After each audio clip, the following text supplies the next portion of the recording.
오늘 아침에 함께 오실 하나님의 말씀은 창세기 12장 4절 말씀입니다. 이에 아브라함이 여호와의 말씀을 따라갔고 롯도 그와 함께 갔으며 아브라함이 하란을 떠날 때에 75세였더라. 아멘. 오늘도 하나님의 사랑과 은혜가 함께 하시기를, 또 하나님의 역사가 함께 하시기를 축복합니다.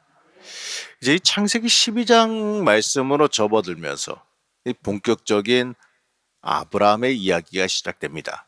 바로 여호와께서 이 아브라함을 통하여서 이 하나님의 민족을 형성하고 또 구원 사역의 이 본격적인 시작을 하고 계십니다. 오늘 말씀은 먼저 1절에서 9절, 10절에서 20절 이야기로 크게 구분 지을 수가 있어요.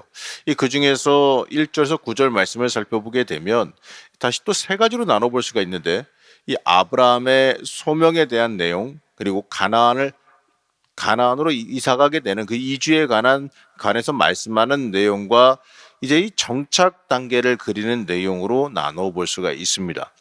오늘 이 유명한 이야기, 이 아브라함을 부르시는 이 유명한 이야기를 통해서 이 아브라함에게 주신 그 소명과 복이 무엇인지를 살펴보고, 또 우리도 이 아브라함과 같은 그 복된 인생 되기를 소망할 수 있기를 바랍니다. 먼저 우리가 이 12장을 보면서 주목해야 되는 부분은, 이 아브라함에게 하나님께서 먼저 찾아와 불러주셨다는 거예요. 이 아브라함이 하나님을 찾아가서 하나님께 복을 달라고 빌었던 것이 아니라, 하나님께서 먼저 찾아와서 그에게 복된 명령을 주셨다는 겁니다. 자, 이게 먼저 순서예요. 모든 것의 주도권은 내가 가져가는 게 아닙니다. 모든 것의 주도권은 하나님이 가져가셔야 합니다. 우리 복 주시는 것도 하나님이 주시는 거예요. 내가 뭘 해서 받는 게 아닙니다. 하나님이 주시는 은혜로 우리가 복을 받고 있는 겁니다. 이 하나님께서 내 인생도 주관해 주셔야 되고, 내 삶의 시작점과 내 삶의 전환점도 하나님이 주관하셔야 한다는 겁니다. 그래야 그 길이 하나님께서 보장하시는 길이 되어집니다. 여러분, 우리도 하나님께서 부르셨어요. 아브라함만 부르신 것이 아니라 우리도 하나님의 사람이 되라고, 하나님의 복된 자리에 올라오라고 우리를 부르셨습니다. 그렇기 때문에 우리는 먼저 우리를 부르신 그 부름의 은혜에 맞는 삶을 살아갈 줄 알아야 됩니다. 그럼 그게 뭘까? 이 아브라함이 하나님께서 이 하나님의 가라는 명령을 들었을 때 이렇게 반응했는데, 4절 말씀 다시 한번 보시겠습니다. 이에 아브라함이 여호와의 말씀을 따라갔고 롯도 그와 함께 갔으며 아브라함이 하란을 떠날 때에 75세였더라. 자, 처음 부분에서 뭐라고 말하죠? 이에 아브라함이 여호와의 말씀을 따라갔고. 바로 하나님의 말씀을 따라갔다라고 말해요. 이 부름받은 사람에 맞는 삶이 뭐냐? 말씀 따라가는 삶이에요. 이 떠나라는 거 그냥 단순히 삶의 자리를 옮기라는 거 아니에요. 그 정도가 아니에요. 그거 이상의 의미를 지니고 있어요. 우선 이 아브라함이 살던 곳이 어디였냐? 이 메소포타미아 지역이었습니다. 이 지역은 우상 숭배와 이 물질 문화가 만연해 있던 곳이에요. 이 풍요와 환락이 가득했던 곳이란 겁니다. 그리고 이 아브라함의 가문이 이 뿌리를 내리고 이 사회적 기반, 물질적인 기반을 다 갖춰 놓았던 자리예요. 하지만 하나님은 본토 친척 아비집을 떠나라 이렇게 말씀하시지 않습니까? 바로 이 우상 숭배하던 아브라함의 혈족을 떠나라라는 겁니다. 이 죄악된 관습에 젖어 있던 삶을 청산하라라고 하는 명령이에요. 그리고 사회적인 기반, 사실 은근히 아브라함이 기대고 있었던 그 기반을 내려놓고 버림으로 인하여서 철저히 하나님 의지할 준비를 하라는 것으로 우리가 이 말씀을 받아들여야 됩니다. 이때 아브라함은요, 하나님이 말씀하시는 그 말씀이 어떻게 했습니까? 즉각 응답하여 따라갔어요. 이처럼 부름 받았으면은 하나님 앞에 즉시 순종할 줄 알아야 됩니다. 이 죄악된 과거를 청산하고 거룩한 삶을 살 줄 알아야지요. 이 부름 받고 이 죄악된 세상에 여전히 머물러 있다면 안타깝지만 그 모습은 하나님으로부터 멀어져 가는 삶의 모습이 되어져 버릴 겁니다. 로마서 6장 12절 말씀 보시게 되면 이렇게 말씀합니다. 함께 합독하시겠습니다. 그러므로 너희는 죄가 너희 죽을 몸을 지배하지 못하게 하여 몸의 사욕에 순종하지 말고. 자, 말씀에 순종하기 위해선 내 기반을 떠나는 희생을 감수하고 또 가나안까지 가는 그 안전하지 못한 길일지라도 각오하고 믿음으로 받아 떠나는 이 아브라함의 모습이 하나님의 나라를 얻게 되는 모습이라는 것을 우리가 주목해 볼 수 있어야 됩니다.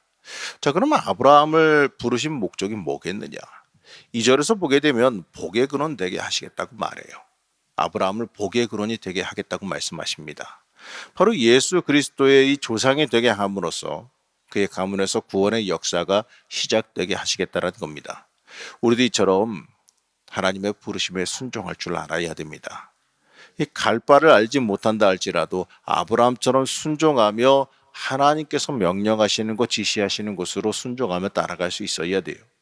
우리도 이 하나님을 절대적으로 신뢰하며 이 지시하신 인생의 가나안의 길을 향해서 길을 걸어갈 줄 알아야 됩니다. 그리고 이 하나님께서 그를 통해서 민족을 형성하시겠다고 말씀하는데 11장 30절에서 이미 말했죠. 아브라함이 이미 자녀를 갖지 못했다라는 것을 말하고 있어요. 어떻게 보게 되면 사람적으로 생각하게 되면 약 올리냐고 이렇게 하나님 약 오르십니까?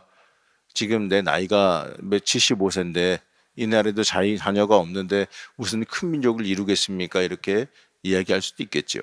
근데 그럼에도 아브라함은 하나님의 그 말씀에 불평도 하지도 않고 하나님 너무하십니다. 약 올립니까? 이런 말도 하지도 않았어요. 아브라함이 했던 거는 묵묵히 그 말씀 듣고 믿고 말씀 따라서 순종하고 따라갔습니다. 그럼 그 결과는 어떻습니까? 그 결과는 여러분도 잘 아시죠? 다 알다시피 결국에 하나님의 약속이 그대로 성취되었어요. 사도 바울은 이것에 대해서 이렇게 말하는데 로마서 4장 3절 말씀 보면 이렇게 말합니다. 성경이 무엇을 말하느냐? 아브라함이 하나님을 믿음에 그것이 그에게 의로 여겨진 바 되었느니라. 또 로마서 4장 18절 보게 되면 이건 제가 읽어드릴게요. 아브라함은 바랄 수 없는 중에 바라고 믿었으니 이른데 우선이 이 같으리라 하신 말씀대로 많은 민족의 조상이 되게 하려 하심이라. 이 바랄 수 없는 중에 바라고 믿었다. 이렇게 말하지요. 불가능해 보일지라도 하나님의 약속이라면 하나님의 말씀이라면 이 진실로 믿고 전진할 때 이 하나님의 약속을 체험하는 복을 누리게 될 줄로 믿습니다. 믿음은 불가능한 일도 가능하게 하는 능력이에요. 또한 이제 3절을 보게 되면 하나님이 내 편 되어 주신다. 이걸 읽을 수가 있습니다. 도와주시는 정도가 아니라 한 편이 되어 주시겠다라는 거예요. 이 전능하신 하나님께서 내 편이 되어 주신다. 이 얼마나 든든한 일이겠습니까? 그러나 우리는 하나님이 내 편 되어 주시기를 원하시는데도 내가 세상에 속한 것들과 한편 되고자 애쓰고 있지는 않은지 다시 한번 돌아볼 수 있어야 됩니다. 이제 10절에서 20절 말씀을 보게 되면 하나님께서 한편 되어 주시겠다고 하는데도 불구하고 세상과 한편이 되기 위해 힘쓰는 이 안타까운 모습을 보게 됩니다. 바로 이 아브라함이 이 기근을 피해서 애굽으로 이주해서 이 아내를 빼앗길 뻔하였다가 하나님의 개입으로 아내를 빼앗기지 않은 이 첫 번째 실수 사건이 나옵니다. 이 아브라함의 실수 사건의 원인은 이 아브라함이 거주하던 이 가나안 땅에 이 기근이 닥치자 하나님의 뜻이 무엇인지 묻지도 생각하지도 아니하고 약속의 땅 가나안을 떠나갔다라는 겁니다. 이 하나님의 논리와 하나님의 섭리, 하나님의 인도하심을 따르지 않고 자신의 생각과 방법을 따라갔기 때문에 발생한 사건이라는 거죠. 우리가 이제 주일에 요즘에 룻기를 보고 있지 않습니까? 룻기에 어떻게 보게 되면 나오미의 남편, 그 엘리멜렉도 이스라엘 땅에 기근이 오자 어떻게 했습니까? 하나님의 징계로 인한 기근이었음에도 불구하고 하나님 앞에 엎드리고 하나님 앞에 답을 구하지 아니하고 하나님의 자비하심을 구하고 회개하는 것이 아니라 기근을 피해서 다른 나라로 갔잖아요. 그 결과 어떻게 됐습니까? 그들이 지혜롭게 그 다른 나라 가서 피해서 잘 먹고 잘 살다 돌아왔어요? 아니지 않습니까? 결국엔 남은 거는 과부들만 남았잖아요. 마찬가지예요. 인간적인 생각으로 우리 인생을 살아가게 되면 똑똑하고 잘나고 어떻게 보게 되면 좋은 길 가는 것 같고 약삭빠르게 움직이는 것 같지만 결국에는 그 끝은 패망밖에 없다는 걸 깨달아 알아야 됩니다. 이 사건은 우리에게 많은 걸 생각하게 만들어줘요. 우리 전반부에서 하나님의 언약 하나만 믿고 모든 것을 버리고 이 약속의 땅으로 떠난 아브라함의 위대한 모습을 봤지요. 그런데 이어지는 말씀에서 일시적인 어려움에 처하자 이 순간적으로 하나님의 뜻을 생각하지 아니하고 인간의 판단대로 행동하는 이 불완전한 신앙인 아브라함의 모습도 읽게 됩니다. 거기다가 당장의 목숨을 지키기 위해서 심지어 자신의 아내를 누이라고 속이다가 이 아내까지도 빼앗길 뻔했던 이 수치와 위기를 당하는, 어떻게 보게 되면 굉장히 초라한 모습도 여기서 읽게 됩니다. 이 모습은요, 하나님보다 사람을 두려워하는 안타까운 모습이죠. 이 모습을 보면서 나의 나약한 모습도 읽을 줄 알아야 됩니다. 우리도 하나님보다 사람을 더 두려워한다면, 죄송한 이야기지만 이러한 어려움도 우리가 겪을 수밖에 없다는 거예요. 이 잠깐의 편의와 이 잠깐의 안전을 위해서 이 불신앙을 선택한다면, 이 세상과 타협하는 것을 어찌 보면 이 당연스럽게 여긴다면, 이 순간의 위기는 잠깐 넘어갈 수 있을지 모르겠습니다만, 하지만 그것으로 인해서 이 더 큰 어려움을 겪게 될 거예요. 우리는 이 세상을 두려워하지 말아야 됩니다. 우리의 그 연약한 육신은 어찌할 수 있을 거예요. 하지만 우리의 영혼까지도 어찌하지 못하는 자들을 두려워할 필요가 없다는 거예요. 우리가 두려워해야 될 것은 오직 하나님 한 분밖에 없습니다. 그래서 참 감사한 건 이러한 모습 가운데 그럼에도 이 택하신 아브라함을 버리시는 게 아니라 강권적으로 구출하시고 빈손으로 보내지 아니하시는 하나님의 은혜와 능력을 여기서 만나게 됩니다. 여러분, 우리의 인생이 얼마나 나약한지를 보게 되면서 그럼에도 불구하고 참으시고 도우시는 하나님의 은혜가 있음을 깊이 보게 되지요. 우리는 그 하나님의 은혜로 살아감을 우리 인생 가운데 온전하게 고백할 수 있어야 됩니다. 그리고 이제 아브라함의 위대한 모습을 또 한번 보게 되는데, 바로 자신의 큰 실수를 빨리 인정하고 다시 하나님께 온전히 돌아왔다라는 거예요. 이 다윗이 하나님께 칭송받은 이유는 순종도 있지만 더 큰 거는요, 하나님 앞에 돌이킬 줄 알았다라는 거예요. 하나님께 길을 묻고 살아가면서 본인이 실수하고 잘못할 수도 있잖아요. 우리가 무슨 완벽한 존재입니까? 아니잖아요. 그러면 내가 잘못했을 때, 실수했을 때 그걸 무마하기 위해서 무리수를 두는 것이 아니라 내가 잘못했을 때 하나님 앞에 엎드리고 회개하고 돌아올 줄 아는 것, 이게 다윗을 복되게 만들었던 거예요. 이 아브라함도 마찬가지입니다. 아브라함이 믿음의 조상이 될 수 있었던 게 뭡니까? 본인의 잘못을 인정하고 하나님 앞에 회개하고 빨리 돌아왔다라는 것, 바로 그것입니다. 우리도 마찬가지예요. 우리도 하나님 앞에 돌아와 빨리 회개하고 돌이킬 줄 아는 게 우리를 더 복되게 만들어준다는 걸 잊지 말아야 됩니다. 바로 믿음으로 회복하고, 믿음을 회복하고 또 성숙한 신앙인의 모습을 보여주는 이 아브라함의 모습을 우리도 닮아갈 수 있어야 됩니다. 이제 13장에서 다시 이제 다루겠지만, 아브라함은 애굽을 떠나자 바로 자신이 처음 하나님 앞에 단을 쌓았던 베델로 올라갑니다. 그곳에서 다시 하나님께 제사 드리고 다시 신앙을 회복하게 되는 거죠. 여러분, 우리는 나약해요. 그렇기 때문에 때때로 타락할 수도 있고 실수할 수도 있고 넘어질 수도 있습니다. 죄를 범할 수도 있어요. 하지만 중요한 건요, 그걸 깨달았을 때 즉각 하나님 앞으로 나와서 내 신앙을 회복하는 일입니다.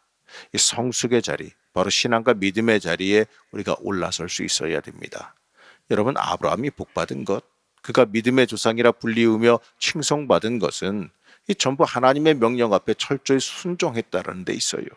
하나님 앞으로 나아오려는 그 몸부림, 하나님 앞에 있으려고 하고 하나님의 명령을 따르려고 하는 그 모습이 바로 아브라함을 복의 근원 되게 만들었습니다. 사랑하는 우리 성도 여러분, 우리도 아브라함과 같은 하나님 앞에 순종이라고 하는 믿음을 가져야 할 줄로 믿습니다. 그리고 하나님 중심의 삶, 하나님이 우선시되는 삶을 살아가시길 축복합니다. 그 삶은요, 하나님이 복의 근원되게 만들어주시는 삶입니다. 여러분, 하나님이 주시는 복 받아 누리기를 축복합니다. 여러분, 하나님의 복의 근원 되기를 축복합니다. 오늘도 하나님 앞에 온전히 믿음으로 굳건하게 서는 주의 자녀 되시기를 간절히 축복합니다. 잠시 기도하겠습니다. 우리를 늘 사랑하시고 인도하신 하나님, 우리가 이 아브라함 같이 하나님 중심으로 이 전적으로 결단하며 나아갈 수 있게 허락하여 주시옵소서. 그러므로 참된 복의 자리에 서 있기를 원합니다. 우리를 온전히 주관하여 주셔서 이 온전히 승리의 길, 믿음으로 승리하는 삶을 살아가시게 하여 주시길 원합니다. 하나님, 우리를 믿음의 자리에 서지 못하게 막는 모든 것들을 제하여 주옵시고, 또 오늘 이 시간도 기도할 때에 하나님의 임재하심과 만져주심, 하나님의 능력 주심과 복 주심을 경험하게 허락하여 주시옵소서.